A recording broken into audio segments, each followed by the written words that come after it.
Hi മക്കളെ, നിങ്ങളെല്ലാവരും ആ തമ്മിലേയും കണ്ടുവന്നതാണ് ക്രിസ്മസ് എക്സാമിൻ്റെ ഡേറ്റ് വന്നെന്നുള്ളത്.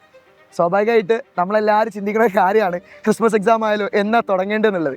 അതിന് മുന്നേ വേറെ കാര്യം പറഞ്ഞിട്ടെ, നമ്മൾ ഓൺ എക്സാം കഴിഞ്ഞിട്ട് എത്ര മാസമായി അറിയോ? ഒരു മാസം കഴിഞ്ഞ്. എക്സാമിന് ഇറങ്ങിയ സമയത്ത് നമ്മൾ കുറേ ഡയലോഗൊക്കെ അടിച്ചിന്. എന്താ അറിയണോ? ഞാൻ എന്തായാലും ക്രിസ്മസ് എക്സാമിന് അടിപൊളിയാക്കും, സെറ്റായിട്ട് മാർക്ക് വാങ്ങുന്നൊക്കെ. ഒരു മാസം കഴിഞ്ഞ് എന്താ നിങ്ങൾ പഠിച്ചേ? ഇനി ആകെ ക്രിസ്മസ് എക്സാമിനുള്ളത് 2.5 മാസം. ആ മാസം കൊണ്ട് നമ്മൾ തീർക്കുന്ന ചാപ്റ്ററിന് എണ്ണം എൻ്റെ മക്കൾക്ക് അറിയോ? ഓൺ എക്സാമിന് നമുക്ക് പഠിക്കാനുള്ളത് 2 ചാപ്റ്റർ, അതും 5 മാസം ഉണ്ടായിരുന്നു.